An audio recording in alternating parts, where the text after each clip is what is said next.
Tes privilèges sont terminés, a déclaré ma femme, décidant que, dorénavant, nous garderions nos salaires séparés. J'ai accepté, sachant déjà qu'elle essaierait bientôt de revenir sur sa décision. Le dimanche, ma belle-mère est venue déjeuner. Elle a crié si fort, que les voisins sont sortis en courant pour voir ce qui se passait. Avant de continuer, abonnez-vous à la chaîne, et dites-nous dans les commentaires de quelle ville vous nous regardez. Tes privilèges sont terminés. Ce furent les mots exacts que ma femme, Florencia, a prononcés ce jeudi après-midi, alors que j'étais assis sur le canapé de mon propre salon, après une longue journée de travail. Elle a décrété que, à partir de ce moment, nous aurions des salaires séparés. Chacun serait responsable de ses propres dépenses. Chacun vivrait sa propre vie financière. J'ai accepté immédiatement, et elle ne s'y attendait pas.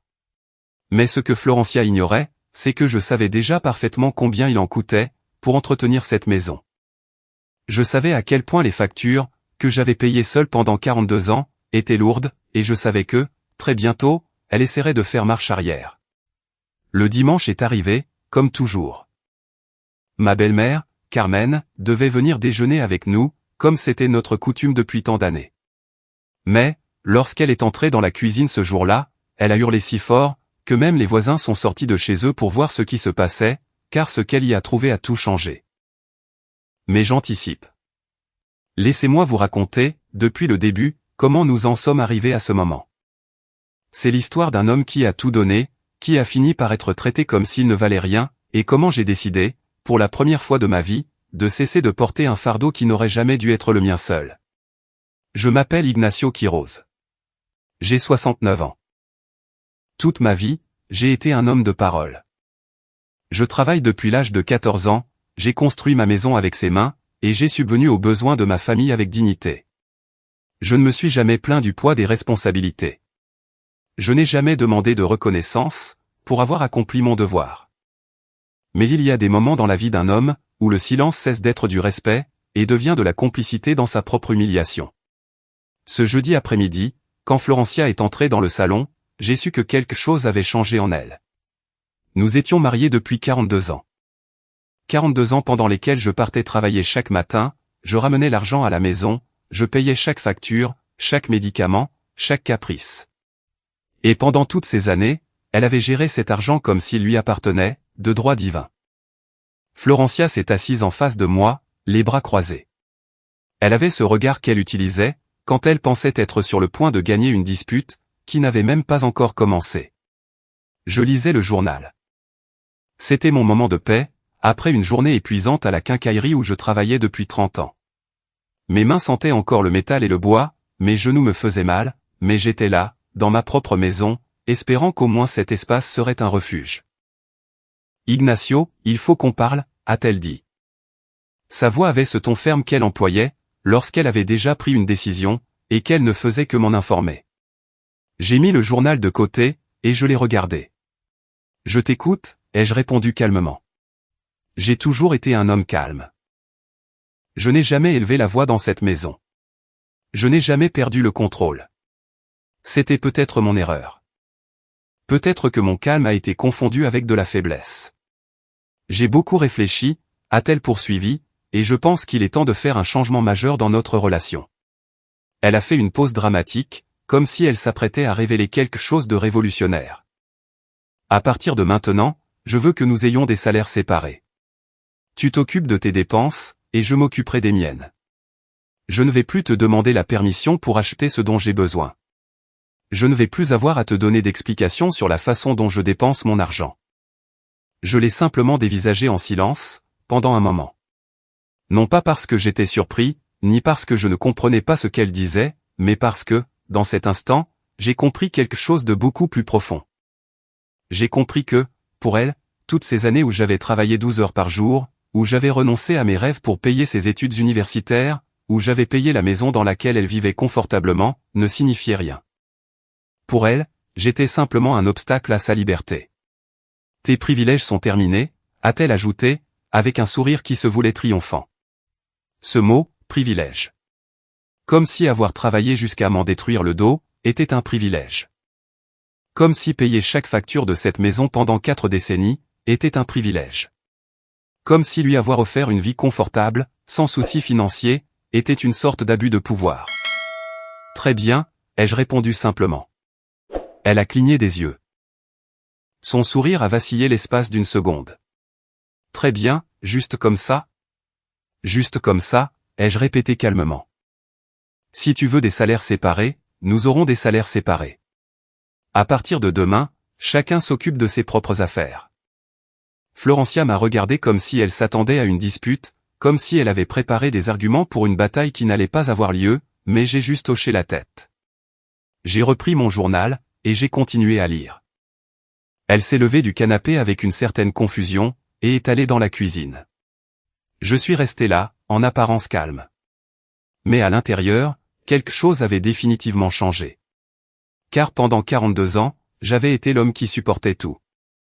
Celui qui payait l'hypothèque, qui achetait les courses, qui couvrait les factures d'électricité, d'eau, de gaz, de téléphone, d'internet, la mutuelle santé, l'assurance voiture, les réparations de la maison, les vêtements, les cadeaux pour sa famille, les déjeuners du dimanche avec sa mère, tout. Absolument tout. Le salaire de Florencia, qu'elle gagnait comme secrétaire dans une école, avait toujours été pour elle, pour ses caprices, pour ses sorties entre amis, pour ses vêtements, pour tout ce qu'elle voulait. Elle n'avait jamais payé une seule facture pour cette maison. Elle n'avait jamais acheté un kilo de riz. Elle n'avait jamais eu à s'inquiéter de savoir s'il y aurait assez d'argent pour finir le mois, parce que je m'en étais toujours occupé. Et maintenant, après une vie de sacrifice, elle me disait que mes privilèges étaient terminés. Cette nuit-là, pendant qu'elle dormait, je suis resté éveillé dans le salon. Pas par tristesse, ni par colère, mais par clarté d'esprit. Pour la première fois depuis des décennies, tout est devenu parfaitement clair. Je n'allais pas supplier. Je n'allais pas me justifier. Je n'allais pas essayer de lui faire comprendre la valeur de ce que j'avais toujours fait. J'allais simplement arrêter de le faire, et elle allait devoir apprendre par elle-même. Le lendemain, vendredi, je me suis levé comme d'habitude, j'ai préparé mon café, je me suis habillé avec mes vêtements de travail, et avant de partir, je suis allé chercher le carnet où je notais toujours les comptes du foyer. Je l'ai mis dans le tiroir de mon bureau, et je l'ai fermé à clé. Des salaires séparés, avait-elle dit. Parfait. C'était exactement ce qu'elle allait obtenir. Quand je suis rentré du travail cet après-midi-là, Florencia regardait la télévision dans le salon. Elle m'a salué comme si de rien n'était, comme si la conversation de la veille n'était qu'un caprice de plus, que j'allais finir par ignorer. « Tu as fait les courses ?» a-t-elle demandé, sans quitter l'écran des yeux. « Non », ai-je répondu, en enlevant mes chaussures. « Salaire séparé, tu te souviens ? Chacun achète ses propres affaires. » Elle a tourné la tête lentement. « Quoi ? Tu m'as bien entendu. Tu as dit que tu voulais que chacun soit responsable de ses propres dépenses, alors je n'ai acheté que pour moi.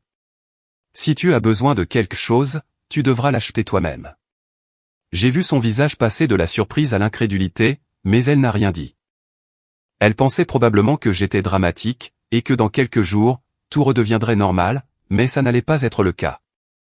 Le samedi matin, je me suis levé tôt, j'ai préparé mon petit déjeuner, des œufs brouillés, des toasts, du café, juste pour moi, une portion exacte. Quand Florencia est descendue dans la cuisine, elle a tout trouvé propre. Pas d'assiette supplémentaire, pas de nourriture gardée pour elle.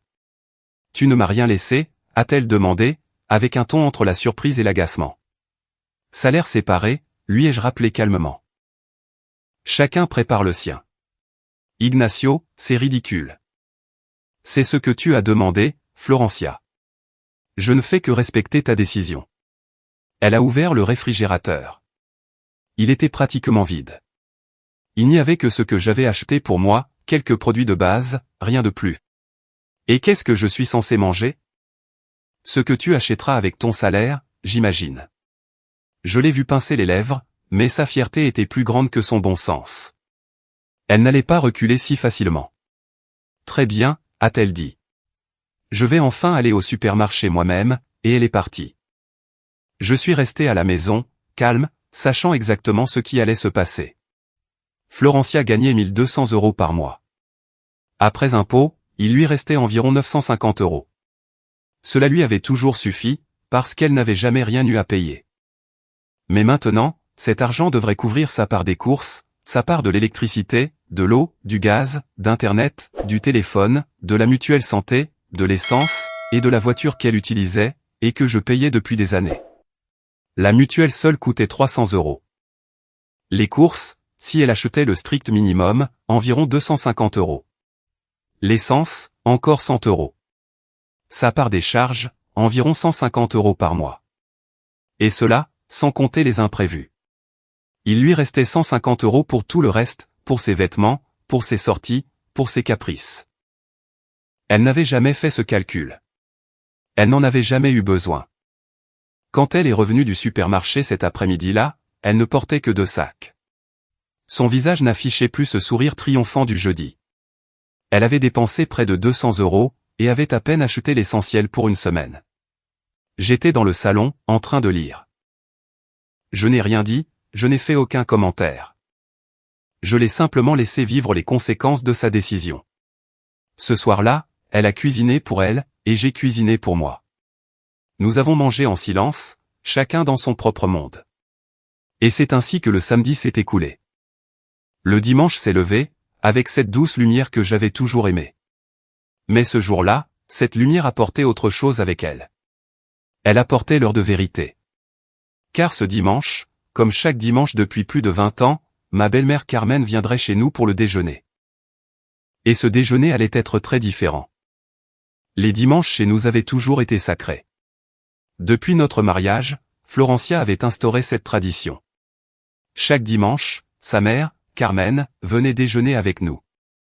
Et chaque dimanche, depuis plus de 20 ans, c'était moi qui payais pour ces déjeuners. Ce n'était pas de simples repas. Carmen s'attendait à un festin, poulet rôti, salades élaborées, desserts, vin.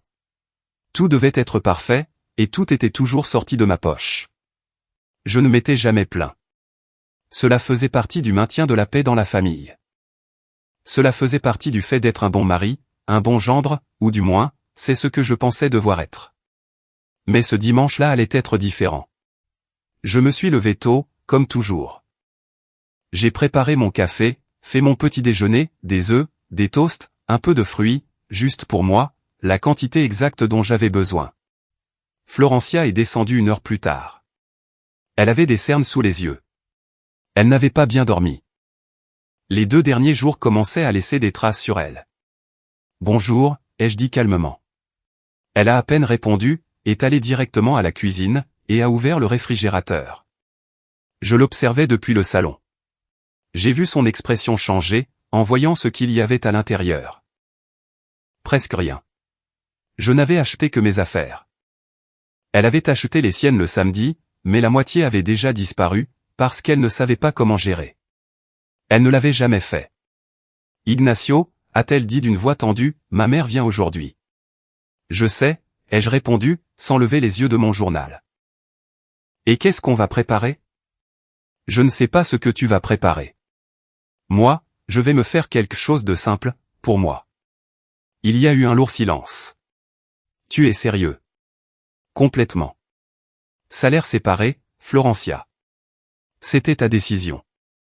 Si tu veux préparer le déjeuner pour ta mère, tu devras l'acheter toi-même. Je l'ai vu serrer les poings. Sa fierté luttait contre la réalité, et la réalité était en train de gagner. C'est absurde, a-t-elle marmonné. C'est ce que tu voulais, ai-je répété, avec le même calme que d'habitude. Elle est restée là un moment, me regardant comme si elle s'attendait à ce que je cède, comme si elle s'attendait à ce que, comme toujours, je résolve le problème. Mais je n'ai pas bougé. Je n'ai rien dit de plus. J'ai simplement continué à lire mon journal. Finalement, elle a pris son sac à main, et a quitté la maison en claquant la porte. Elle est partie acheter ce qu'elle pouvait, avec le peu d'argent qui lui restait de la semaine. Je suis resté à la maison, serein.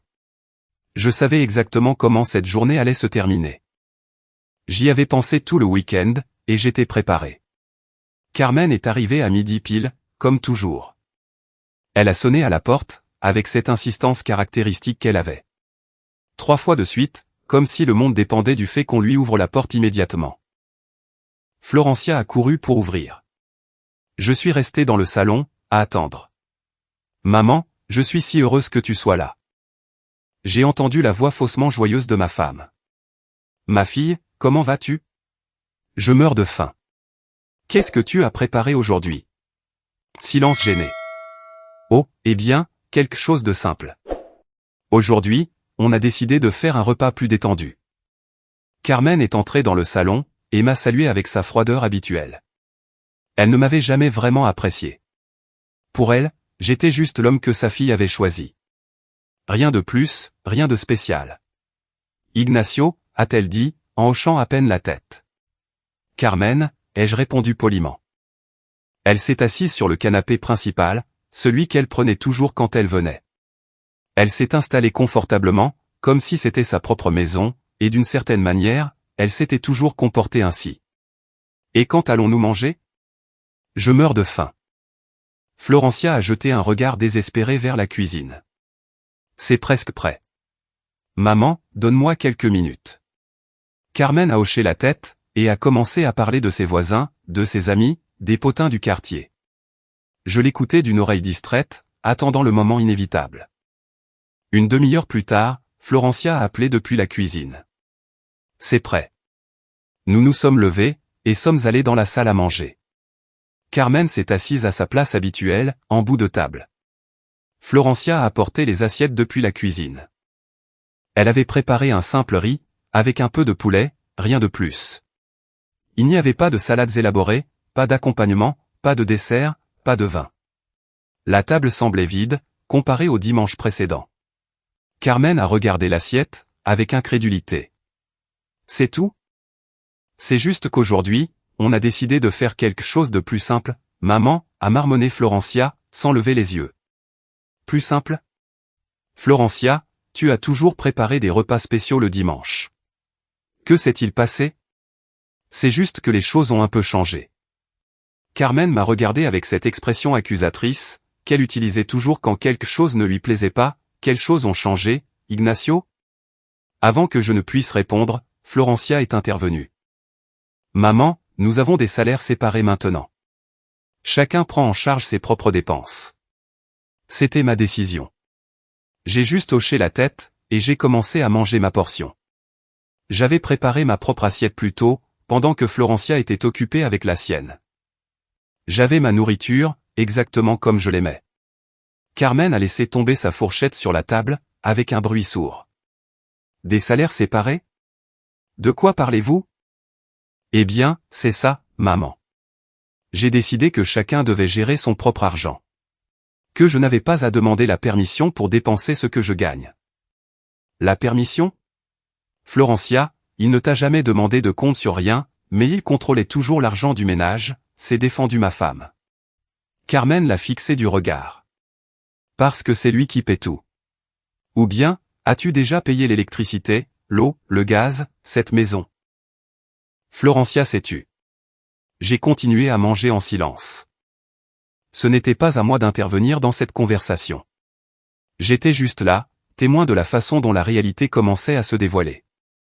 Mais maman, je travaille aussi, a essayé d'argumenter Florencia. Oui. Et tu dépenses tout ton salaire pour toi, pour tes vêtements, pour tes sorties, pour tes caprices, pendant qu'Ignacio paie absolument tout dans cette maison.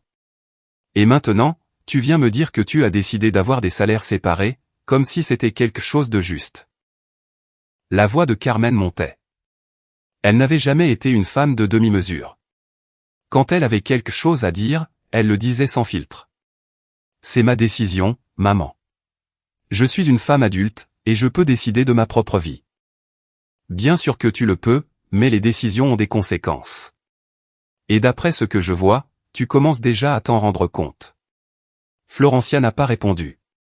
Elle déplaçait la nourriture dans son assiette, sans vraiment manger. Son visage montrait de la fatigue, de la frustration, et autre chose. Quelque chose qui commençait à ressembler à des regrets. Nous avons fini de manger dans un silence tendu. Carmen a à peine touché à son repas. Elle était visiblement contrariée. Non seulement par la nourriture frugale, mais par toute la situation. Après le déjeuner, Florencia s'est levée pour débarrasser les assiettes. Je me suis levé aussi, et j'ai emporté la mienne dans la cuisine. Juste la mienne. Tu ne vas pas l'aider, a demandé Carmen, d'un ton accusateur. Salaire séparé signifie aussi responsabilité séparée, ai-je répondu calmement. Elle cuisine pour elle, je cuisine pour moi. Elle lave sa vaisselle, je lave la mienne. J'ai vu les yeux de Carmen s'écarquiller de surprise. Elle comprenait enfin l'ampleur de ce que sa fille avait provoqué. Florencia, il faut que je te parle, a dit Carmen, en se levant. Pas maintenant, maman. Maintenant. Carmen a pris sa fille par le bras, et l'a presque traînée dans la cuisine. Je suis resté dans la salle à manger, mais je pouvais parfaitement entendre la conversation. Qu'est-ce que tu as fait, bon sang, Florencia? Je t'ai déjà expliqué, maman, j'ai décidé. Tu as décidé quoi? De ruiner ton mariage? De jeter à la poubelle 42 ans avec un homme qui t'a tout donné. Il ne m'a pas tout donné. Je travaille, moi aussi. S'il te plaît, ma fille, ne sois pas ridicule. Tu gagnes 1200 € par mois. Cette maison coûte 2000 € par mois en hypothèque. Les charges, encore 3 cents. Les courses, environ 500. La mutuelle, 600 pour vous deux. D'où penses-tu que tout cela vient? Silence. Ignacio gagne 3000 € par mois en travaillant à cette quincaillerie, à se briser le dos. Et chaque centime de cet argent a servi à entretenir cette maison, et à t'offrir une vie confortable. Pourquoi? Parce que tu dépensais tout ton salaire en bêtises. Ce ne sont pas des bêtises, a marmonné Florencia. Oh non? Alors, qu'est-ce que c'est? Les 10 sacs à main que tu as dans ton placard sont un investissement? Les chaussures que tu ne portes qu'une fois sont des produits de première nécessité? Maman, s'il te plaît. Non, Florencia. Il est temps que tu entendes la vérité. Tu as été ingrate, et maintenant tu paies les conséquences de ta stupide fierté. J'étais assis dans la salle à manger, écoutant chacune de ces phrases. Je ne ressentais aucune satisfaction. Je ne ressentais aucun désir de vengeance. Je ressentais juste une profonde tristesse, pour le temps perdu. Pour ces années, où mes efforts avaient été invisibles. Carmen est revenue dans le salon. Elle m'a regardé avec une expression que je n'avais jamais vue chez elle auparavant, quelque chose qui s'apparentait à du respect. Ignacio, je suis désolé pour tout ça. Tu n'as pas à t'excuser, Carmen. Chacun prend ses propres décisions. Je sais, mais j'ai mieux élevé ma fille que ça. Ou du moins, c'est ce que je croyais. Elle a pris son sac, et s'est dirigée vers la porte. Avant de partir, elle s'est tournée vers la cuisine, où Florencia se trouvait encore, probablement en train de pleurer. Florencia, quand tu seras prête à mettre ta fierté de côté, et à reconnaître la valeur de ce que tu as, j'espère qu'il ne sera pas trop tard. Et elle est partie. La porte s'est refermée. La maison a plongé dans le silence. Je suis resté assis dans la salle à manger, regardant par la fenêtre. Le soleil de l'après-midi entrait doucement, illuminant les particules de poussière qui flottaient dans l'air. Cela avait été un dimanche très différent, et tout le monde le savait. Le silence qui planait après le départ de Carmen, était différent de tous les autres silences qui avaient existé dans cette maison. Ce n'était pas le silence confortable de deux personnes partageant un espace. Ce n'était pas le silence naturel de la fin d'un dimanche. C'était le lourd silence des vérités, qui ont enfin éclaté au grand jour, et que personne ne sait comment gérer. Je suis resté assis dans la salle à manger, pendant quelques minutes encore. Je pouvais entendre les bruits étouffés, provenant de la cuisine. Florencia lavait la vaisselle lentement, comme si chaque mouvement lui demandait un effort énorme. Je me suis levé, et je suis allé dans le salon. J'ai pris mon livre, celui que je lisais depuis quelques semaines, et je me suis assis dans mon fauteuil, le même fauteuil où j'avais passé tant d'après-midi après le travail, le même endroit où j'avais reposé mes os fatigués, pendant tant d'années. Florencia est sortie de la cuisine une demi-heure plus tard. Ses yeux étaient rouges. Elle avait pleuré, mais son expression montrait toujours cette obstination qui la caractérisait, cette fierté qui l'empêchait d'admettre, quand elle avait tort. Elle m'a regardé depuis le pas de la porte. J'ai levé les yeux de mon livre. « Tu as besoin de quelque chose ?» ai-je demandé calmement. Elle a secoué la tête, et a monté les escaliers vers notre chambre. Je l'ai entendu fermer la porte. Pas avec force. Elle l'a simplement fermée, et je suis retourné à ma lecture. Cette nuit-là, nous avons dormi dans le même lit que d'habitude, mais séparés par un gouffre qui semblait s'élargir d'heure en heure. Elle s'est allongée en me tournant le dos, et j'ai fait de même. Il n'y a eu aucun mot, aucune réconciliation. Juste deux personnes dans le même espace, vivant des réalités complètement différentes. Le lundi est arrivé, avec sa routine habituelle. Je me suis levé à 5h30 du matin, j'ai pris ma douche, je me suis habillé, j'ai préparé mon petit déjeuner, café, toast, un simple œuf sur le plat. Florencia dormait encore quand j'ai quitté la maison. Ou du moins, elle faisait semblant. Je ne pouvais plus faire la différence. Je suis arrivé à la quincaillerie à 7h pile. J'y travaille depuis 30 ans. 30 ans à soulever des boîtes, à aider les clients, à organiser l'inventaire. Mon dos me rappelait chacune de ces années, chaque matin quand je me levais. Bonjour, Don Ignacio. Gonzalo, le jeune homme qui travaillait au rayon peinture, m'a salué. Bonjour, Gonzalo. Comment s'est passé ton week-end? Intéressant, ai-je répondu avec un léger sourire. Très intéressant. Il n'a pas posé d'autres questions. Gonzalo était un bon gamin. Il savait quand laisser les choses tranquilles. La journée s'est écoulée comme n'importe quel autre jour de travail. J'ai servi les clients. J'ai aidé un vieil homme à trouver les bonnes vis pour son projet. J'ai conseillé une jeune femme sur le type de peinture à utiliser dans sa cuisine. J'ai déchargé une livraison d'outils. Un travail honnête. Un travail qui m'avait nourri pendant des décennies. Un travail qui avait payé cette maison, cette vie, tout. Quand je suis rentré à la maison cet après-midi-là, j'ai trouvé Florencia assise dans le salon. Elle avait des papiers éparpillés sur la table basse, des factures, des relevés, des chiffres. Je me suis arrêté à l'entrée. Elle a levé les yeux. Son visage montrait de l'épuisement, de la confusion, et autre chose. Quelque chose qui commençait à ressembler à de la panique. Ignacio, il faut qu'on parle, a-t-elle dit, d'une voix tremblante. On a déjà parlé jeudi, ai-je répondu, en enlevant mes chaussures. Salaire séparé, tu te souviens?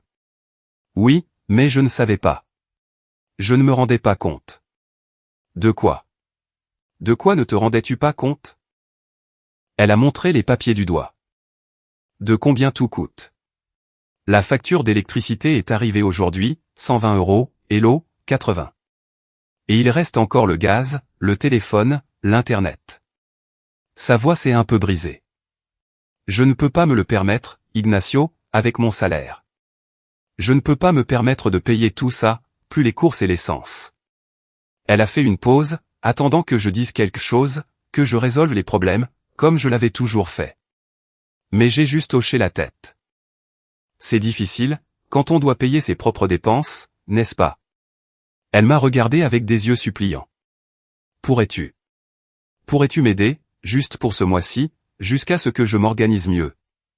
J'ai secoué la tête doucement. Tu voulais des salaires séparés, Florencia. Tu as dit que mes privilèges étaient terminés. Que tu voulais être indépendante. Eh bien, maintenant tu le es. Tu dois apprendre à gérer avec ce que tu gagnes. Mais je ne savais pas, maintenant tu sais, les jeux interrompus. Et c'est une bonne chose. Maintenant, tu sais exactement combien j'ai payé toutes ces années. Maintenant, tu sais exactement ce que cela signifie, de subvenir aux besoins de cette maison. J'ai vu des larmes commencer à se former dans ses yeux, mais sa fierté était toujours plus forte. Très bien, a-t-elle marmonné. Je me débrouillerai toute seule. Bien sûr que oui, ai-je répondu. Tu as toujours été une femme capable. Je suis monté dans la chambre pour me changer. Quand je suis redescendu, elle était toujours là, regardant ses papiers, comme s'il s'agissait d'un puzzle impossible à résoudre. Ce soir-là, chacun a préparé son propre dîner. J'ai préparé un blanc de poulet avec des légumes. Elle s'est fait un sandwich, un simple sandwich, parce qu'il ne lui restait pas grand-chose d'autre, dans sa partie du réfrigérateur. Nous avons mangé en silence, chacun dans son propre monde, chacun traitant cette nouvelle réalité. Les jours suivants ont été une répétition du même schéma. Je me lève, je travaille, je rentre, je vis ma vie. Elle vivait la sienne. Deux personnes partageant un espace, mais vivant des vies complètement séparées. J'ai vu la fatigue s'accumuler sur son visage. Les cernes sous ses yeux se sont creusées. Ses vêtements ont commencé à paraître moins soignés. Elle n'avait plus d'argent pour aller chez le coiffeur comme avant. Elle ne pouvait plus sortir avec ses amis pour ses déjeuners coûteux. Tout l'argent qu'elle gagnait devait maintenant aller à des choses auxquelles elle n'avait même pas pensé auparavant, la nourriture, les charges, l'essence, les besoins fondamentaux. Le jeudi de cette semaine-là, la facture d'internet et de téléphone est arrivée. 110 €. Elle l'a ouverte à la table de la salle à manger. Je l'ai vu faire des calculs sur un bout de papier, additionnant, soustrayant, additionnant encore. Finalement, elle a posé le crayon, et a couvert son visage de ses mains. Je suis passé devant elle, en allant vers la cuisine. Je n'ai rien dit. Je l'ai juste laissé vivre les conséquences de sa décision. Ce soir-là, je l'ai entendue au téléphone avec sa mère. Elle était dans la chambre, mais sa voix passait à travers la porte. « Maman, je ne sais pas quoi faire. Je n'ai pas assez d'argent. J'ai déjà dû annuler mon abonnement à la salle de sport. Je ne peux plus acheter les choses que j'aime. Chaque jour, c'est juste compter les centimes, et chercher comment payer les factures. » Il y eut un silence, pendant que Carmen parlait à l'autre bout. « Je sais, maman. Je sais. Tu m'avais prévenu, mais je pensais. Je pensais que ce serait différent. Je pensais que mon salaire suffirait. Je ne savais pas que tout coûtait si cher. » Un autre silence. « Non, je ne lui ai pas demandé de revenir à la situation d'avant. Je ne peux pas. Pas après tout ce que j'ai dit. Pas après lui avoir dit que ses privilèges étaient terminés. » Sa voix s'est brisée. « Tu avais raison, maman. J'ai été idiote. Complètement idiote. » Elle a raccroché le téléphone. Je l'ai entendu pleurer pendant quelques minutes, puis le silence est revenu. J'étais assis dans le salon, regardant par la fenêtre. La pleine lune éclairait le jardin. Ce jardin que j'avais planté il y a des années, ces arbres dont j'avais pris soin, cette maison que j'avais entretenue.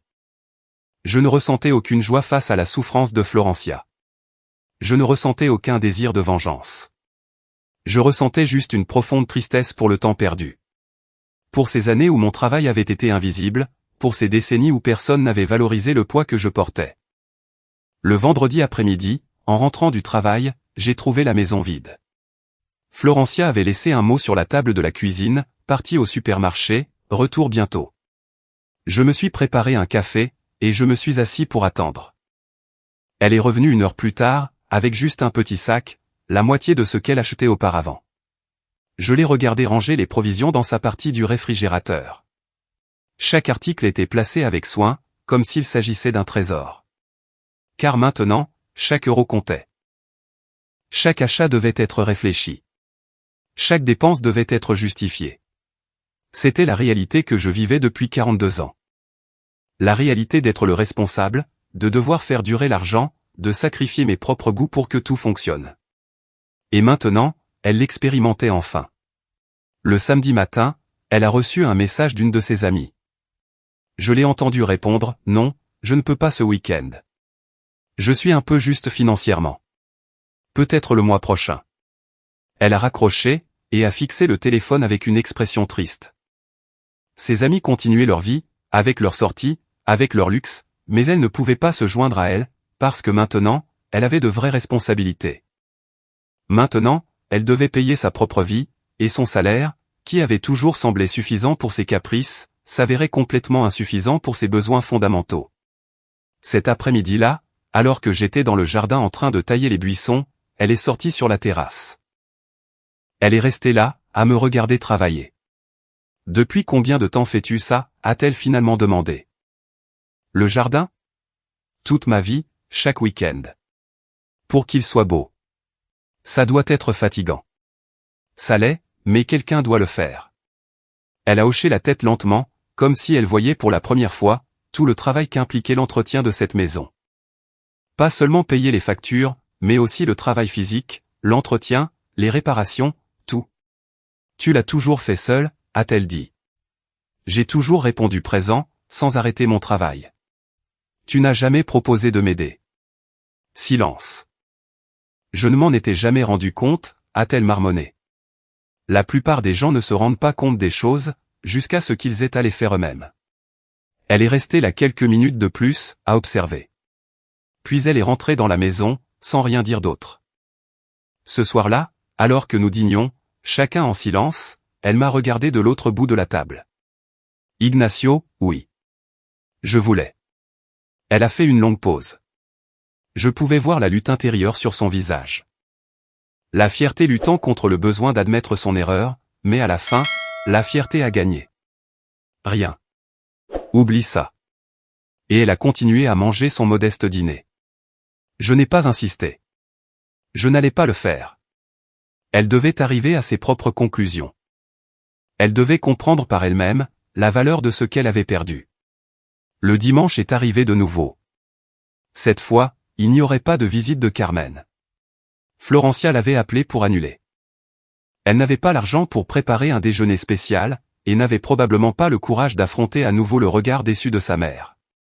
Nous avons passé la journée, chacun à nos occupations. J'ai lu, j'ai regardé un peu la télé, je me suis reposé. Elle était dans la chambre presque toute la journée, faisant des calculs, réorganisant son budget, essayant de trouver un moyen de faire durer son argent, mais ça ne marchait pas, et nous le savions tous les deux. La deuxième semaine de nos salaires séparés a été encore plus révélatrice que la première. Florencia avait commencé à comprendre l'ampleur du problème dans lequel elle s'était fourrée, mais sa fierté était toujours une barrière infranchissable entre elle, et la solution la plus évidente. Le lundi matin, quand je suis descendu pour le petit déjeuner, je l'ai trouvée assise dans la cuisine, avec une tasse de café noir. Juste du café, rien d'autre? Tu ne vas pas prendre de petit déjeuner, ai-je demandé, en préparant mes flocons d'avoine avec des fruits. Je n'ai pas faim, a-t-elle répondu, sans me regarder. Mais je connaissais la vérité. Elle rationnait sa nourriture, essayant de faire durer ses maigres provisions, le plus longtemps possible. J'ai pris mon petit déjeuner calmement, j'ai lavé mon assiette, et je suis allé travailler comme chaque jour, comme je le faisais depuis 30 ans.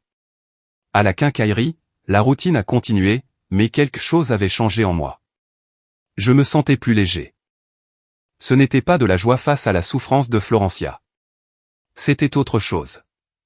C'était le sentiment d'avoir déposé un poids, que je portais depuis trop longtemps. Don Ignacio, vous avez l'air différent dernièrement, a commenté Gonzalo, pendant que nous rangions des boîtes à outils. Différent comment? Je ne sais pas. Plus calme, plus en paix. J'ai souri légèrement. Parfois, tu as besoin d'arrêter de porter des poids qui ne sont pas les tiens, Gonzalo. Tu apprendras ça avec l'âge. Le garçon a hoché la tête, même s'il ne comprenait probablement pas tout à fait ce que je voulais dire. Il était encore jeune, 25 ans à peine. La vie ne lui avait pas encore enseigné ses leçons, qui ne viennent qu'avec le temps et l'expérience.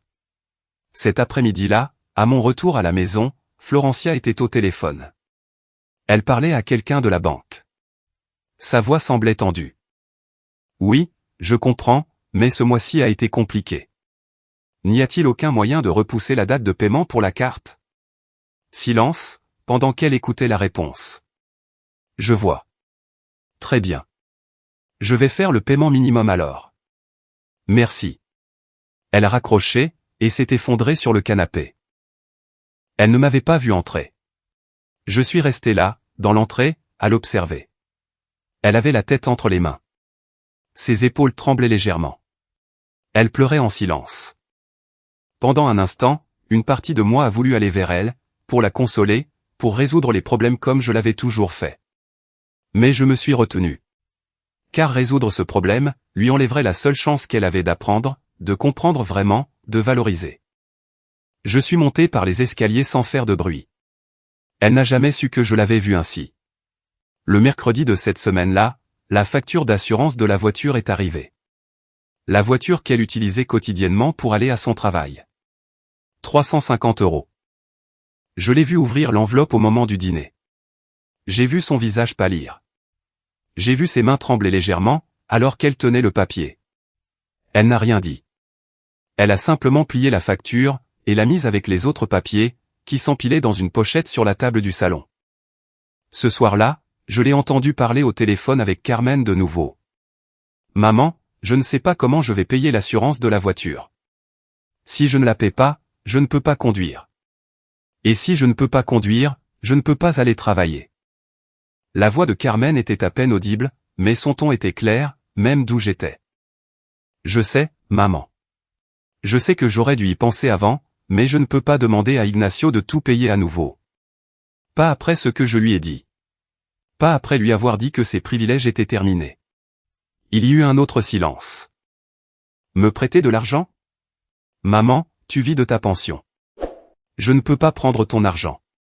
Et en plus, avec quoi je te rembourserai? Sa voix s'est complètement brisée. Tu as raison. C'est ma responsabilité. Je me suis mise dans ce pétrin, je dois trouver un moyen de m'en sortir.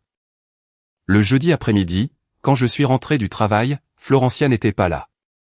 Elle avait laissé un autre mot, partie chercher un travail d'appoint. De retour plus tard. Je me suis assis dans le salon, et j'ai attendu. Elle est revenue 2 heures plus tard. Son visage affichait la défaite. Comment ça s'est passé, ai-je demandé. Elle s'est laissée tomber sur le canapé. Tous les travaux à temps partiel paient très peu, et les horaires entrent en conflit avec mon travail à l'école. Je ne sais pas comment je vais faire, Ignacio. C'était la première fois, en 2 semaines, qu'elle me parlait avec une telle vulnérabilité, sans défense, sans fierté. Tu as dit que tu voulais être indépendante, ai-je répondu calmement. L'indépendance s'accompagne de responsabilités, de décisions difficiles, de sacrifices. Je sais, a-t-elle marmonné. Je le sais, maintenant. Elle s'est levée, et est allée dans la chambre. Je l'ai entendue fermer la porte doucement. Le vendredi, la facture de la mutuelle est arrivée. 300 €, ça part. Ce soir-là, elle n'a rien mangé au dîner. Elle a dit qu'elle n'avait pas faim, mais je savais qu'elle économisait le moindre centime possible. J'ai préparé mon dîner, un bon morceau de steak avec des pommes de terre rôties. J'ai mangé calmement, tout en lisant mon livre. Elle était dans la chambre, probablement en train de faire des maths à nouveau, essayant de trouver une solution mathématique à un problème qui dépassait largement les chiffres. Le samedi matin, un bruit dans la cuisine m'a réveillé. Je suis descendu, et j'ai trouvé Florencia en train d'inspecter ma partie du réfrigérateur. Elle s'est figée quand elle m'a vu, comme si je l'avais surprise en train de faire quelque chose de mal. Je regardais juste. Elle n'a pas fini sa phrase. « Tu as faim ?» ai-je demandé. Elle a hoché la tête lentement, les yeux pleins de larmes. Il ne me reste presque rien, et il reste encore 5 jours avant que je sois payé. Pour la première fois en 2 semaines, j'ai vu une véritable capitulation dans ses yeux. J'ai pris une grande inspiration. Tu peux prendre du pain et te faire un sandwich. Mais après ça, Florencia, tu dois comprendre quelque chose de très important. Elle m'a regardé, dans l'attente. Ce que tu vis maintenant.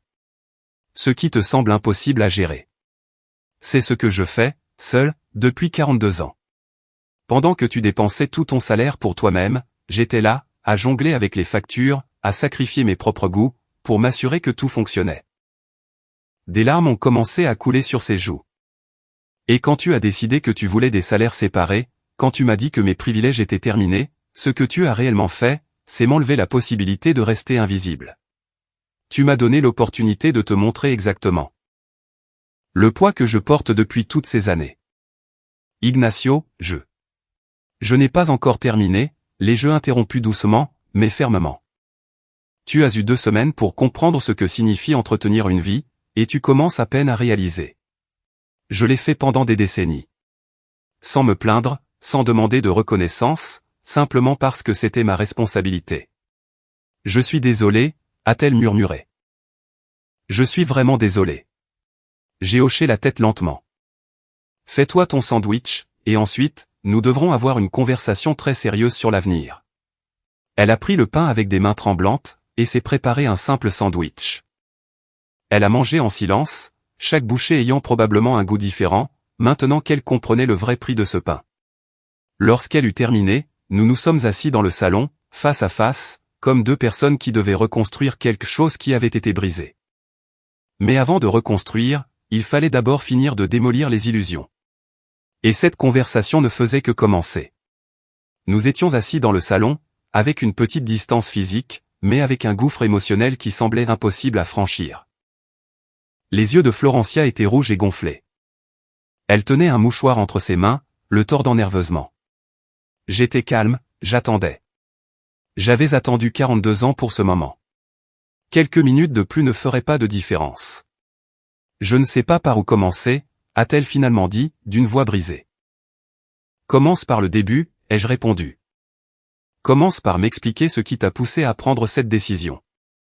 Elle a pris une grande inspiration. Mes amis. Elle me disait toujours que j'étais bête de ne pas gérer mon propre argent, que tu contrôlais tout, que je devrais être plus indépendante, plus moderne. J'ai fait une pause, assimilant ce que je venais d'entendre. Tes amis. Les mêmes qui sont mariés à des hommes qui gagnent moins que toi. Les mêmes qui vivent sur des cartes de crédit, et qui sont endettés jusqu'au cou. Florencia a baissé les yeux. Je ne le voyais pas comme ça. J'entendais juste qu'elles géraient leur propre argent, et je me sentais. Je ne sais pas, démodé, comme si j'étais d'une autre époque. Je me suis adossé au canapé, la regardant intensément. Et il ne t'est jamais venu à l'esprit, de te demander pourquoi je gérais l'argent du ménage?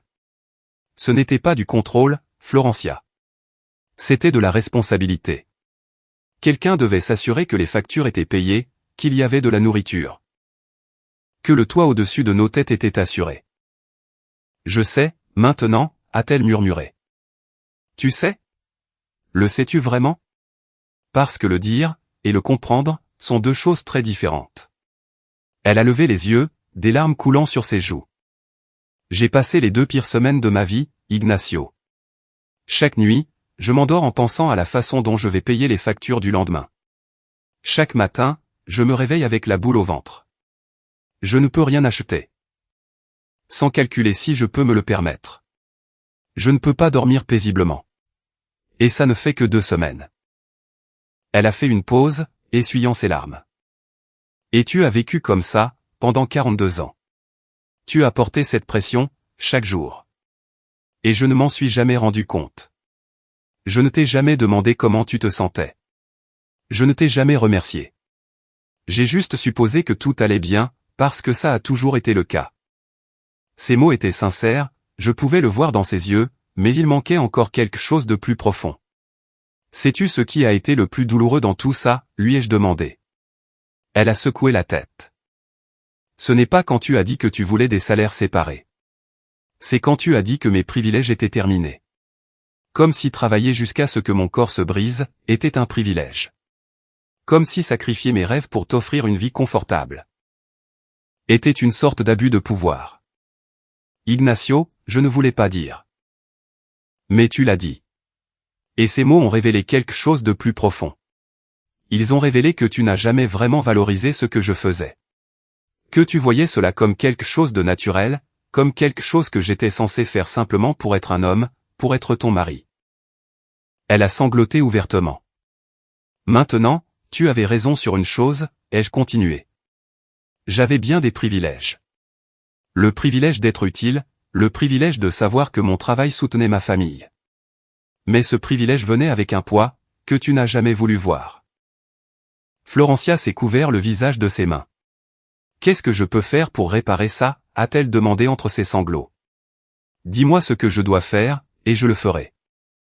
Je me suis levé du canapé, et j'ai marché jusqu'à la fenêtre. Le jardin était magnifique, sous le soleil de l'après-midi. Ces arbres que j'avais plantés, cette pelouse dont j'avais pris soin. C'était le résultat d'années de travail silencieux. Tu ne peux pas réparer ça, Florencia. Pas aussi simplement. Ça ne se répare pas avec des excuses, ou en revenant à la situation d'avant. Alors, qu'est-ce que tu attends de moi? Je me suis tourné pour la regarder. Je veux que tu comprennes vraiment. Je veux que tu valorises vraiment. Et la seule façon que cela se produise, c'est que tu continues à expérimenter ce que tu as vécu ces 2 dernières semaines. Tu veux qu'on continue avec des salaires séparés pour l'instant? Oui. Mais Ignacio, je n'y arriverai pas. Je dois déjà la moitié de la facture d'électricité. Je n'ai pas payé l'assurance de la voiture. J'ai à peine de quoi manger, jusqu'à ce que je sois payé. Et quand je serai payé, tout ira dans les dettes que j'ai déjà. Je sais, et c'est exactement la leçon que tu dois apprendre. Elle m'a regardé avec désespoir. Vas-tu me laisser tomber complètement? Non. Je ne t'ai jamais laissé tomber complètement. Mais j'ai besoin que tu comprennes jusqu'où tu peux tomber, avant de valoriser ce que tu avais. Je ne comprends pas. Je me suis rassis, mais cette fois plus près d'elle. Je vais faire quelque chose. Je vais t'accorder un prêt, 500 €, pour que tu puisses rattraper tes factures les plus urgentes. Mais tu vas signer pour ça. Tu vas signer un document, dans lequel tu promets de me rembourser 50 € par mois, pendant 10 mois. Florencia m'a regardé avec incrédulité. Un prêt. À ta propre femme? Oui, parce que tu dois comprendre que l'argent n'apparaît pas par magie. Que chaque euro doit être gagné, géré, et remboursé à l'échéance. Tu as vécu 42 ans, sans comprendre ça. Il est temps que tu apprennes. Elle a hoché la tête lentement. Très bien. Je vais le signer. Je ferai tout ce qu'il faut. Je me suis levé, et suis allé à mon bureau. J'ai pris une feuille de papier, et j'ai rédigé les termes du prêt, date, montant, conditions de paiement, tout était clair et précis.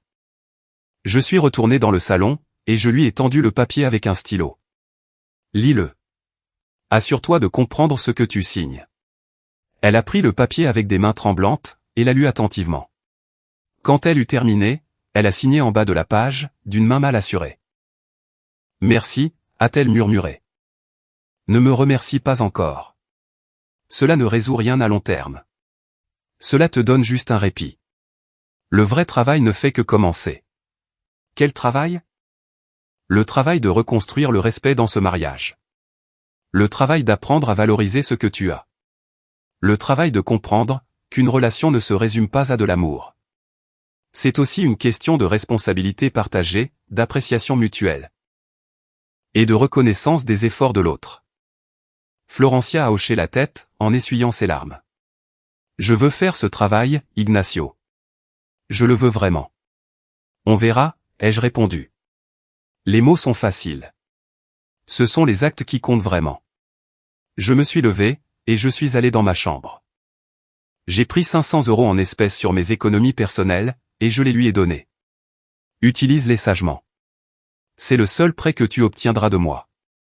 Elle a pris l'argent comme s'il s'agissait du trésor le plus précieux au monde. Je le ferai.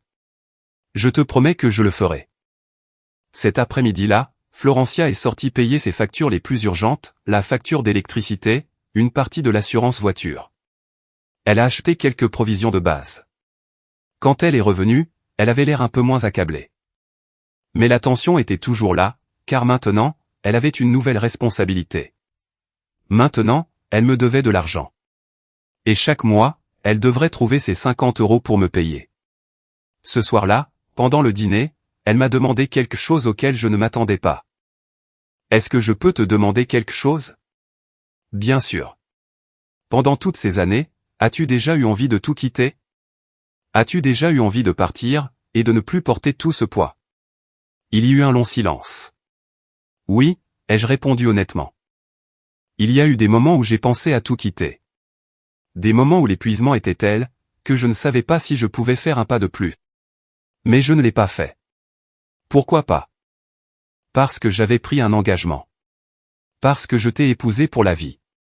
Et parce que, malgré tout, j'ai toujours eu l'espoir qu'un jour tu me verrais vraiment. Qu'un jour, tu valoriserais ce que je faisais. Elle a fermé les yeux, comme si chaque mot était un rappel douloureux de tout ce qu'elle avait perdu, à cause de sa fierté. Penses-tu qu'il soit encore temps, a-t-elle demandé, d'une voix à peine audible. Penses-tu que je puisse regagner ton respect? Je l'ai regardé droit dans les yeux.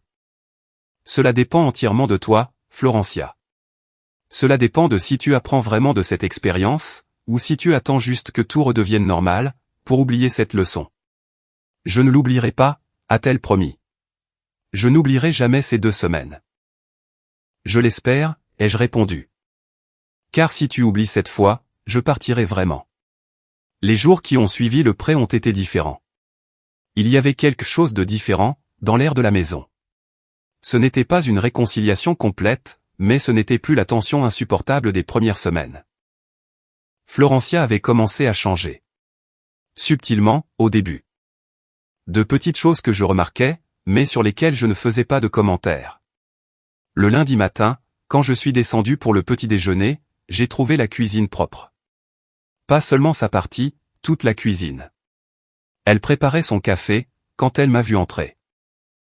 Bonjour, a-t-elle dit, d'une voix douce. Bonjour, ai-je répondu. Il y avait quelque chose dans sa posture. Elle n'était plus cette femme fière et sur la défensive d'il y a 3 semaines. Il y avait de l'humilité dans ses mouvements, de la fatigue sur son visage, mais aussi de la détermination. J'ai préparé mon petit déjeuner comme d'habitude. Elle est restée là, à m'observer en silence. Quand j'ai fini de manger, et que j'ai lavé mon assiette, elle m'a adressé la parole. Ignacio, hier, j'étais en train de faire un plan. Un vrai budget, avec toutes mes dépenses notées. Je me suis arrêté, et je l'ai regardé. Et j'ai réalisé quelque chose. Si je coupe certaines dépenses inutiles, si j'apporte mon déjeuner au travail au lieu d'acheter à l'extérieur, si j'arrête d'utiliser la voiture pour de courtes distances et que je marche plus, je peux économiser environ 100 € par mois. J'ai hoché la tête lentement. C'est bien. Ce n'est pas beaucoup, a-t-elle continué. Mais avec ça, je peux te payer les 50 pour le prêt, et économiser un peu pour les urgences. Comme tu le fais.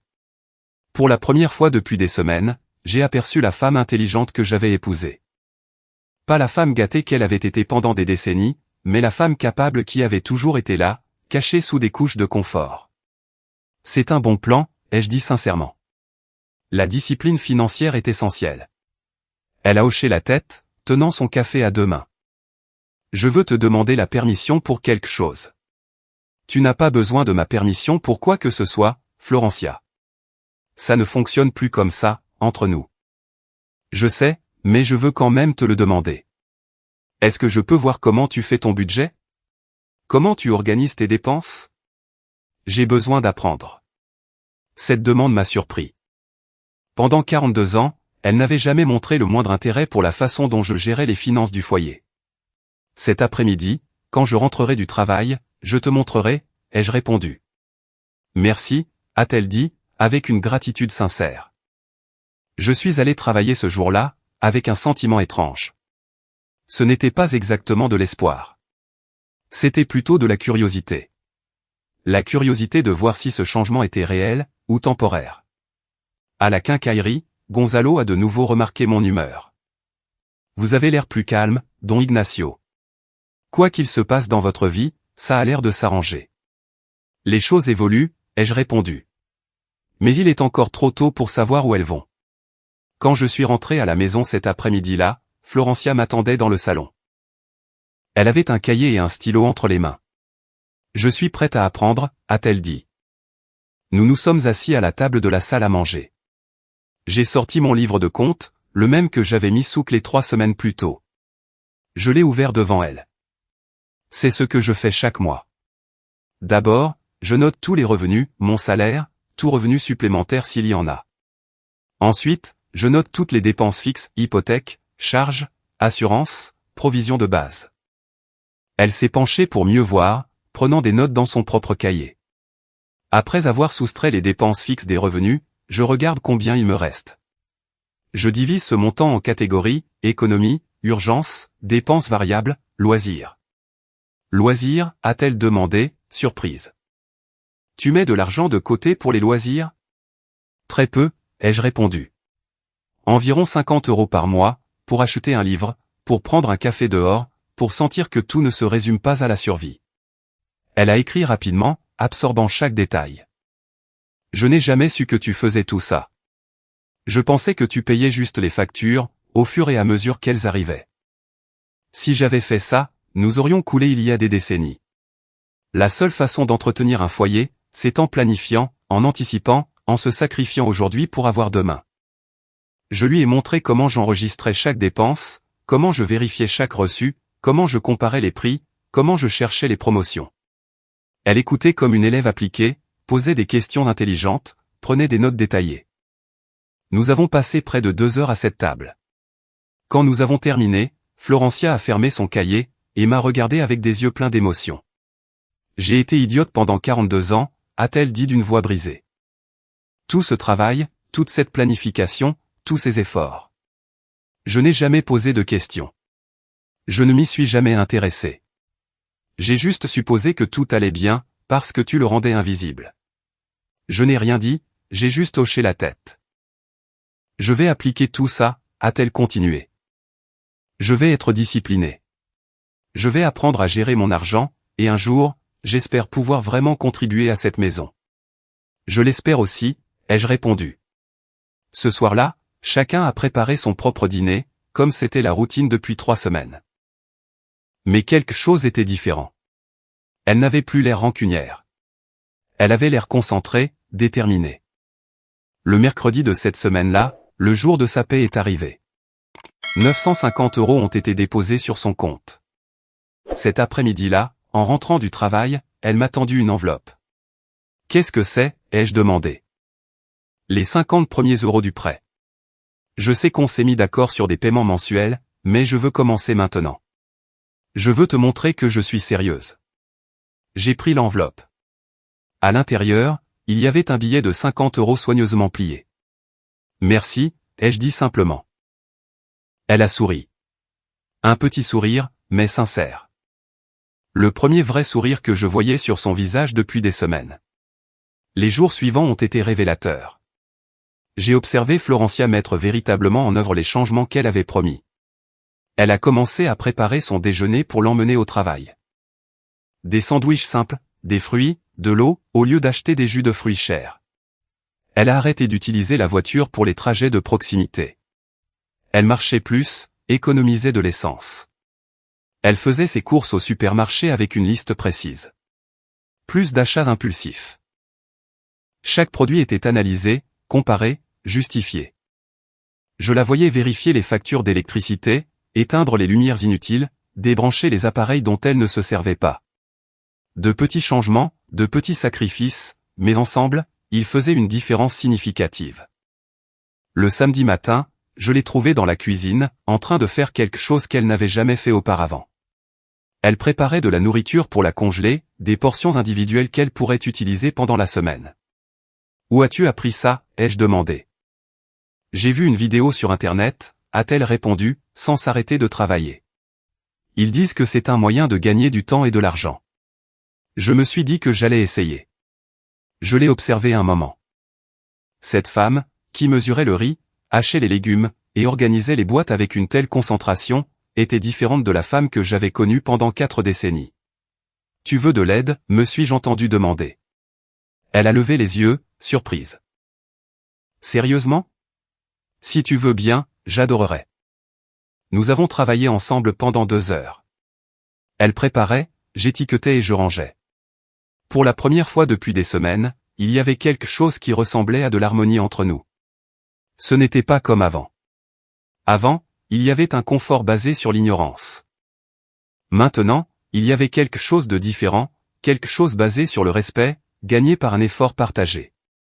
Quand nous avons terminé, nous avions préparé assez de nourriture pour 2 semaines. Elle avait l'air fatiguée, mais satisfaite.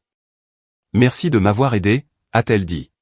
« Merci d'avoir essayé », ai-je répondu. Cet après-midi-là, alors que nous nous reposions dans le salon, elle m'a posé une question qui m'a pris au dépourvu.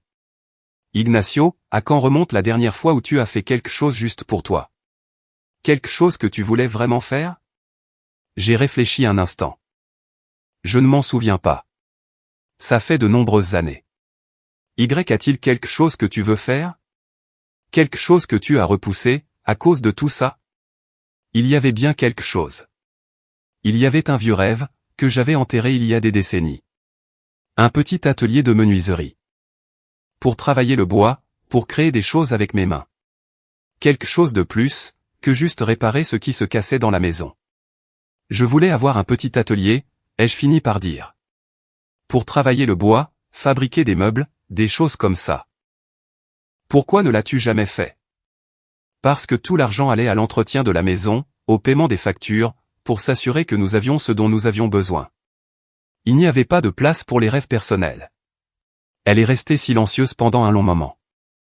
Quand nous sortirons de cette situation, a-t-elle dit finalement, quand j'aurai appris à être vraiment responsable avec mon argent, et que je pourrai véritablement contribuer à cette maison, tu devrais le faire. Tu devrais construire cet atelier. Peut-être, ai-je répondu, sans m'engager. Mais quelque chose en moi s'est agité. Une petite étincelle d'espoir, qui s'était éteinte depuis trop longtemps. Le dimanche est arrivé de nouveau. Cette fois, Carmen a appelé pour demander si elle pouvait venir. Florencia m'a regardé, avant de répondre. « Qu'est-ce que tu en penses ?» a-t-elle demandé. C'était la première fois qu'elle me consultait, pour quelque chose comme ça. C'est amer. Si tu veux qu'elle vienne, laisse-la venir. Elle a hoché la tête, et a dit à Carmen de venir. Mais cette fois, c'est Florencia qui a préparé le déjeuner. Pas un banquet. Quelque chose de simple, mais bien fait, avec l'argent qu'elle avait économisé et géré avec soin. Quand Carmen est arrivée, qu'elle a vu la table, qu'elle a vu sa fille, qu'elle a vu comment les choses avaient changé, elle n'a rien dit. Elle a juste hoché la tête en signe d'approbation. Et ce dimanche a été différent. Ce fut le premier pas vers quelque chose de nouveau. Carmen a observé la table attentivement. Ce n'était pas le festin d'autrefois, mais il y avait de l'effort. Il y avait de l'intention. Il y avait du changement. Elle s'est assise à sa place habituelle, et a regardé sa fille avec une expression mêlant la curiosité, et quelque chose qui ressemblait à de la fierté. Ça a l'air bon, Florencia, a-t-elle finalement dit. Merci, maman. C'est ce que j'ai pu faire avec mon budget. Ton budget? Oui, j'ai un vrai budget maintenant. Je note chaque dépense, je planifie chaque achat, comme Ignacio l'a toujours fait. Carmen m'a regardé, et a hoché légèrement la tête. Ce fut la première véritable marque de respect que j'avais reçue d'elle, de toutes ces années. Nous avons mangé dans un silence plus confortable que les fois précédentes. Il n'y avait pas de tension, pas de reproches en suspens dans l'air. Juste 3 personnes, partageant un repas simple. Après le déjeuner, pendant que Florencia préparait le café, Carmen s'est approchée de moi dans le salon. Ignacio, je dois te dire quelque chose. Je t'écoute. Je me suis trompé sur ton compte. Pendant toutes ces années, je pensais que tu étais banal, un homme ordinaire, rien de spécial. Mais maintenant, je vois que tu es exactement ce dont ma fille avait besoin. Un vrai homme, un homme de caractère. Ces mots m'ont surpris. Carmen n'avait jamais été du genre à exprimer ses sentiments ouvertement. J'ai juste fait ce que je pensais être juste, ai-je répondu. Tu as fait plus que ça. Tu as donné à ma fille la leçon la plus importante de sa vie, et tu l'as fait sans cruauté, sans vengeance. Juste avec de la dignité. Florencia est revenue avec le café, avant que je ne puisse répondre. Nous nous sommes assis tous les 3 dans le salon, et pour la première fois depuis des décennies, nous avons eu une vraie conversation. Pas de masque, pas de faux semblants. Carmen est partie à la fin de l'après-midi, avec des adieux différents. Elle a longuement serré sa fille dans ses bras, puis, à ma grande surprise, elle m'a tendu la main. Prends soin de ma fille, Ignacio, mais prends aussi soin de toi. Tu l'as mérité. Je le ferai, ai-je répondu, en lui serrant la main. Quand elle est partie, Florencia et moi sommes restés dans le salon. Le silence n'était plus gênant. Il était propice à la réflexion. Elle a été la première à parler. Les choses sont en train de changer, n'est-ce pas? Oui. Elles changent. Penses-tu que nous pourrons un jour redevenir une vraie équipe? Pas comme avant. Quelque chose de mieux. Je l'ai regardé directement. Cela dépend si ces changements sont permanents, ou temporaires. Cela dépend si tu as vraiment appris, ou si tu attends juste que tout passe. J'ai appris, Ignacio. Je te promets que j'ai appris, ce que cela signifie de porter de vraies responsabilités. J'ai appris la valeur de l'argent. J'ai appris à apprécier ce que tu as fait toutes ces années. L'avenir nous le dira, ai-je répondu, sans m'engager totalement. Mais à l'intérieur, quelque chose changeait en moi aussi. La colère s'était transformée en quelque chose de différent. Ce n'était pas encore le pardon. C'était plus comme de la compréhension, la réalisation que nous avions tous deux été piégés dans des schémas, qu'aucun de nous n'avait remis en question. Cette nuit-là, avant de dormir, Florencia m'a demandé quelque chose d'inattendu. Est-ce que je peux dormir plus près de toi? Pas pour. Tu sais. Juste pour sentir que nous ne sommes pas si loin l'un de l'autre. J'ai hoché la tête en silence. Elle s'est rapprochée doucement, ne laissant que quelques centimètres entre nous. Nous ne nous sommes pas touchés, mais la distance n'était plus un gouffre. La 4e semaine de nos salaires séparés est arrivée, avec des changements plus visibles. Florencia avait perdu du poids, mais pas d'une manière maladive.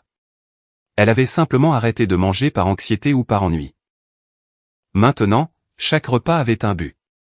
Chaque bouchée était consciente. Ses vêtements, bien qu'étant les mêmes que d'habitude, lui allaient différemment. Il y avait moins de vanité, et plus de sens pratique dans sa façon de s'habiller. Un après-midi, elle est rentrée avec une nouvelle. J'ai parlé avec la directrice de l'école.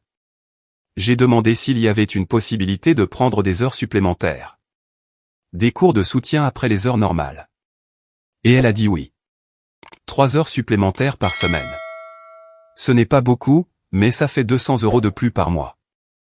Je suis resté assis sur le canapé, assimilant ce que je venais d'entendre. Tu es sûr? Cela signifie travailler plus, rentrer plus tard. Je sais, mais je veux le faire. Je veux contribuer davantage. Je veux que, lorsque nous réunirons à nouveau nos finances, si nous le faisons un jour, je puisse contribuer pour de vrai. Pas seulement avec des mots, mais avec des actes. Pour la première fois depuis des semaines, j'ai ressenti quelque chose qui ressemblait à de la fierté pour ma femme. Si c'est ce que tu veux, tu as mon soutien. Elle a souri, de ce sourire fatigué mais sincère, qui devenait de plus en plus fréquent. Le vendredi de cette semaine-là, quand je suis rentré, j'ai trouvé quelque chose d'inattendu. Florencia avait aussi nettoyé ma partie de la maison. Non pas comme un geste de soumission, mais comme un geste d'appréciation. Tu n'avais pas à faire ça, ai-je dit. Je sais, mais j'en avais envie. Je voulais te montrer que je commence à comprendre ce que signifie prendre soin d'un foyer. En prendre vraiment soin. Ce soir-là, nous avons dîné ensemble, pour la première fois depuis que tout avait commencé. Chacun avec sa propre nourriture, achetée avec son propre argent, mais ensemble. Partageant l'espace, partageant les histoires de la journée.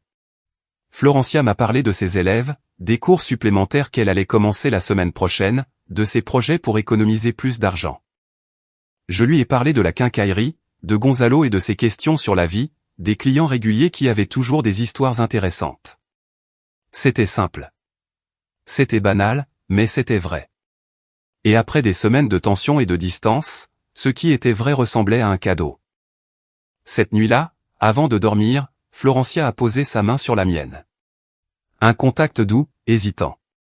Merci, a-t-elle murmuré dans l'obscurité. Pourquoi? Pour ne pas m'avoir abandonné. Pour m'avoir donné cette chance d'apprendre. Pour être l'homme que tu as toujours été, même quand je ne le voyais pas, je n'ai pas répondu avec des mots. J'ai juste serré doucement sa main. Et cette nuit-là, pour la première fois depuis un mois, nous avons dormi proches l'un de l'autre. Pas comme avant. Mieux qu'avant. Parce que maintenant, il y avait de la compréhension, là où auparavant, il n'y avait que de l'habitude. Le chemin était encore long. La confiance ne se reconstruit pas en un mois. Le respect perdu au fil des décennies, ne se récupère pas avec quelques semaines de changement. Mais c'était un début. Et après 42 ans d'invisibilité, un début était plus que ce que j'avais eu, depuis très longtemps. Les semaines suivantes ont apporté une routine différente. Une routine construite sur un respect mérité, et des leçons apprises par l'effort. Florencia a commencé ses cours supplémentaires. Elle rentrait plus tard, plus fatiguée, mais avec quelque chose de nouveau dans les yeux. De la satisfaction. Le genre de satisfaction qui ne vient que lorsqu'on gagne vraiment ce que l'on a. Un mardi après-midi, elle est rentrée à la maison, le visage illuminé. Ignacio, viens voir. J'ai quelque chose à te montrer. Je l'ai suivie dans le salon. Elle m'a montré son livre de comptes. Elle avait économisé 300 € en 2 mois. 300 €, après avoir payé toutes ses factures, après m'avoir payé les 100 € pour le prêt, après avoir couvert tous ses besoins fondamentaux. C'est la première chose que j'ai jamais économisée de ma vie, a-t-elle dit, avec une fierté sincère. La première fois que j'ai de l'argent de côté, que j'ai vraiment gagné, avec mes efforts et ma discipline. C'est un grand accomplissement, ai-je répondu sincèrement. Je veux continuer comme ça. Je veux économiser jusqu'à 1000, 2000 €. Je veux avoir mon propre filet de sécurité. J'ai hoché la tête en signe d'approbation. C'était la Florencia que j'attendais de rencontrer, depuis 4 décennies. La femme capable qui avait toujours été là, cachée sous des couches de confort et de dépendance. Le samedi de cette semaine-là, elle m'a surpris avec quelque chose d'inattendu. J'ai une proposition, a-t-elle dit pendant le petit déjeuner. Je t'écoute. J'ai beaucoup réfléchi à l'avenir, à nous, et je pense qu'il est temps de parler de la façon dont nous voulons avancer. Je me suis redressé sur ma chaise, prêtant une attention totale. Je veux que nous continuions avec des comptes séparés, a-t-elle dit, mais différemment. Je veux que nous créions un compte commun pour les dépenses de la maison. Nous contribuerons tous les deux proportionnellement à ce que nous gagnons. Et chacun gardera son compte personnel pour ses dépenses individuelles. C'était une proposition intelligente, mature et responsable. Continue, ai-je dit. Tu gagnes environ 3 000 €. Moi, avec les cours supplémentaires maintenant, je gagne 1 400. À nous deux, cela fait 4 400 €. Les dépenses de la maison sont d'environ 2 500 € par mois. Elle avait fait ses devoirs. Elle connaissait les chiffres exacts. Elle les avait étudiés. Elle les avait compris.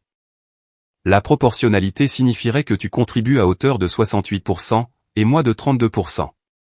Cela ferait 1 700 € de ta part, et 800 € de la mienne pour le compte commun. Elle a fait une pause. Cela te laisserait avec 1 300 € pour toi, pour tes économies, pour tes projets personnels, pour cet atelier que tu veux construire un jour. Et cela me laisserait avec 600 € pour mes affaires, pour continuer à économiser pour les urgences. Je l'ai regardé en silence, pendant un long moment. Cette proposition montrait quelque chose de fondamental. Elle montrait qu'elle avait enfin compris le concept de véritable équité. Pas une égalité aveugle, mais une équité basée sur les capacités et les responsabilités. C'est une bonne proposition, ai-je finalement dit. Mais j'ai une condition. Laquelle ?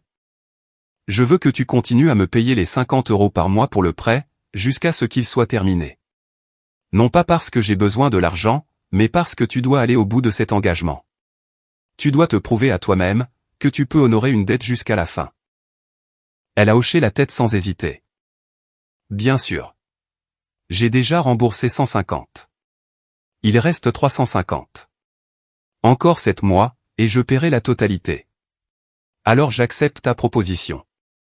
Mais avec une période d'essai de 3 mois. Si ça marche, on continue. Sinon, on réévalue. Cela me semble juste, a-t-elle dit, en me tendant la main. Nous nous sommes serrés la main, comme deux associés scellant un accord commercial. Mais nous étions plus que cela. Nous étions deux personnes reconstruisant un mariage, depuis ses fondations. Cet après-midi-là, nous sommes allés à la banque ensemble, nous avons ouvert le compte commun, nous avons fait les premiers dépôts. Tout était officiel, tout était clair. Quand nous sommes sortis de la banque, Florencia m'a pris le bras. Un geste simple, qu'elle n'avait pas fait depuis des mois. Merci de m'avoir donné cette opportunité, a-t-elle dit. Tu l'as mérité, ai-je répondu. Chaque centime de cette nouvelle opportunité, tu l'as gagné par tes efforts. Les semaines qui ont suivi ont été les meilleures que nous ayons eues depuis des années. Peut-être les meilleures de tout notre mariage. Parce que maintenant, nous n'étions plus ensemble par habitude. Nous étions ensemble par choix, par respect mutuel, par véritable appréciation. Florencia a continué avec ses cours supplémentaires. J'ai continué avec mon travail à la quincaillerie, mais maintenant, quand nous rentrions à la maison, nous partagions les fardeaux. Elle cuisinait certains jours, je cuisinais d'autres jours. Nous nettoyions ensemble, nous planifions ensemble. Les dimanches avec Carmen sont devenus plus fréquents, et plus agréables. Ce n'étaient plus des démonstrations d'abondance. C'étaient de véritables réunions de famille, où chacun apportait quelque chose. Un dimanche, Carmen a apporté le dessert. Florencia avait préparé le plat principal, avec l'argent du compte commun. J'ai acheté le vin, avec mon argent personnel. C'était une vraie collaboration. Après le déjeuner, Carmen m'a de nouveau parlé en privé. Ma fille est une femme différente, maintenant, a-t-elle dit. Une femme meilleure, et c'est grâce à toi. C'est grâce à elle-même, ai-je répondu. Je lui ai juste montré la réalité. Elle a décidé de l'affronter, et de grandir. Tu es un homme bon, Ignacio. Meilleur que je ne l'ai jamais reconnu. Le passé appartient au passé, Carmen. Ce qui est important, c'est le présent et l'avenir. Elle a hoché la tête, et est retournée dans le salon, où Florencia débarrassait les assiettes. Cette nuit-là, allongée dans le lit, Florencia m'a serré dans ses bras. Une véritable étreinte. Pas hésitante, pas timide. Ferme et chaleureuse. Je t'aime, a-t-elle murmuré, d'une manière dont elle n'avait jamais aimé auparavant. Parce que maintenant, je sais vraiment ce que tu vaux. Je t'aime aussi, ai-je répondu. Et je suis heureux que nous puissions enfin construire quelque chose de vrai. Tu sais ce qui est le plus triste, a-t-elle demandé. Quoi? Que nous ayons dû en arriver là, pour vraiment nous trouver. Que nous ayons gaspillé tant d'années dans une relation superficielle, alors que nous aurions pu avoir ça dès le début. Nous ne pouvons pas changer le passé, ai-je dit. Nous ne pouvons que construire un meilleur avenir. Alors construisons-le ensemble. Pour de vrai. Ensemble. Et cette nuit-là, après des mois de distance, nous sommes redevenus un, mais d'une manière complètement nouvelle. Avec respect, avec appréciation, avec un véritable amour basé sur une profonde compréhension. Le mois suivant, Florencia m'a remis une autre enveloppe avec 50 €. Elle avait déjà payé 250. Encore 250 à payer. 5 mois. Mais quelque chose me disait que, lorsqu'elle aurait fini de rembourser ce prêt, ce ne serait pas la fin de quelque chose. Ce serait le début de tout le reste. 6 mois après ce jeudi après-midi, où Florencia avait déclaré qu'elle voulait des salaires séparés, notre vie avait complètement changé. Ce n'était pas le même mariage. C'était quelque chose de mieux, quelque chose de construit sur des bases solides de respect mutuel et de responsabilité partagée. Un samedi après-midi, Florencia est rentrée à la maison, avec un sourire qui illuminait son visage. Ignacio, viens. J'ai quelque chose pour toi. Je l'ai suivie dans le salon. Sur la table, il y avait une grande enveloppe. Ouvre-la, a-t-elle dit, avec une excitation à peine contenue. À l'intérieur, il y avait 250 € en espèces. La totalité du prêt. Elle avait payé les 5 dernières échéances à l'avance. J'ai fini de te rembourser, a-t-elle dit. Chaque centime que je te devais. Et tu sais ce qui est le mieux?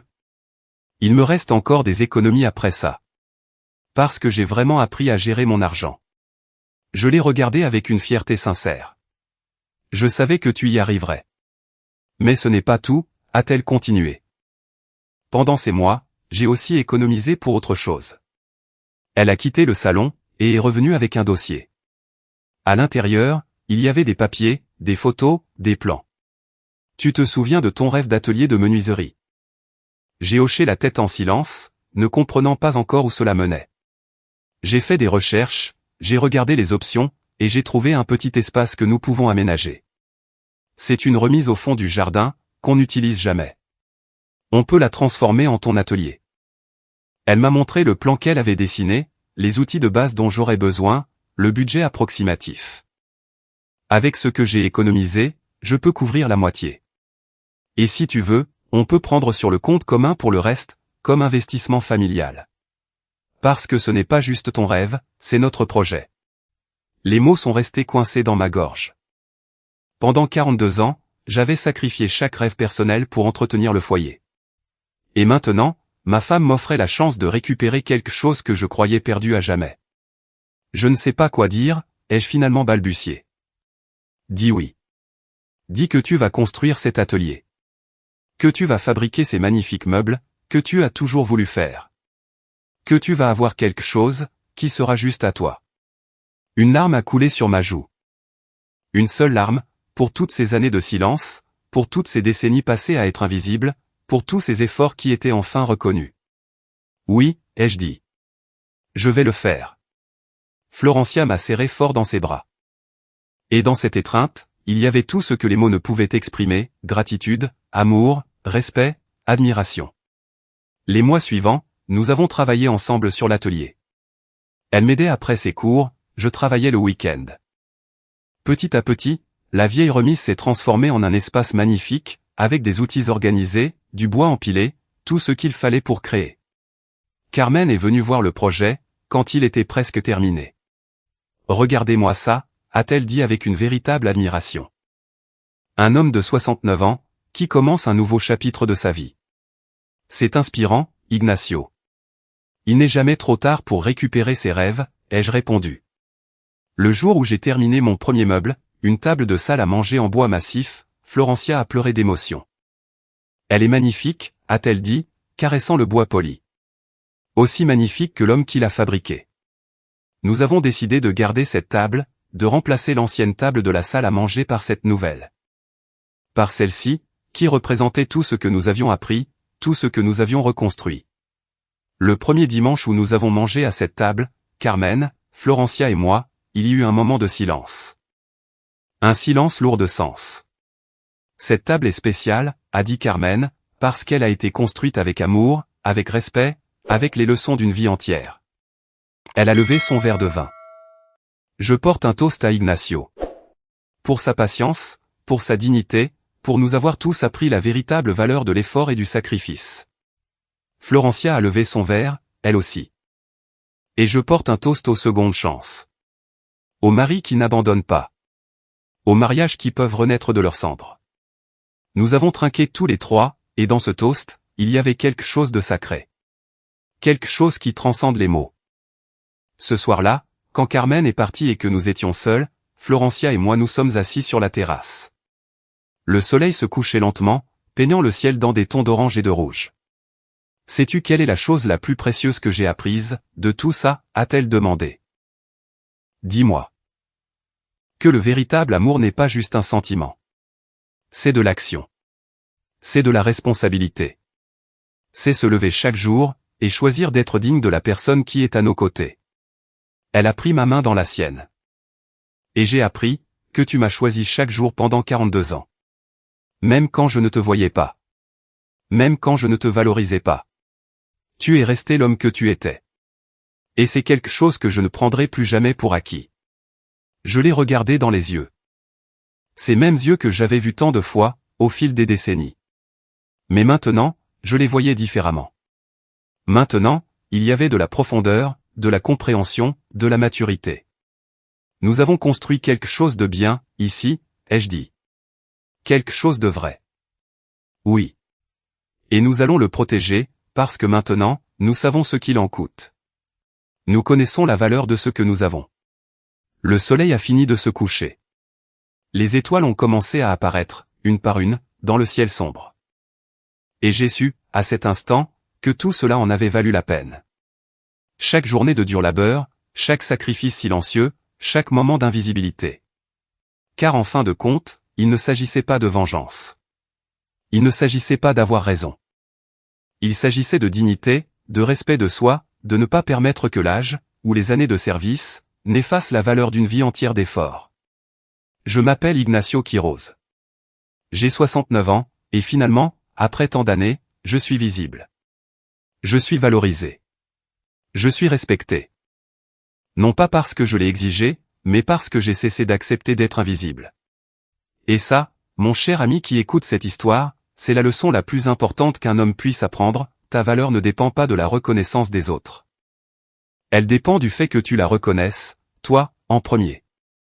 Quand tu te valorises, quand tu fixes des limites claires, quand tu arrêtes de porter des poids qui ne sont pas les tiens, le monde n'a pas d'autre choix que de te voir. Et quand ils te voient enfin, soit ils te respectent, soit ils s'en vont. Et dans les deux cas, tu es gagnant. Car une vie dans la dignité, même dans la solitude, sera toujours préférable à une vie d'invisibilité accompagnée. Florencia a choisi de rester.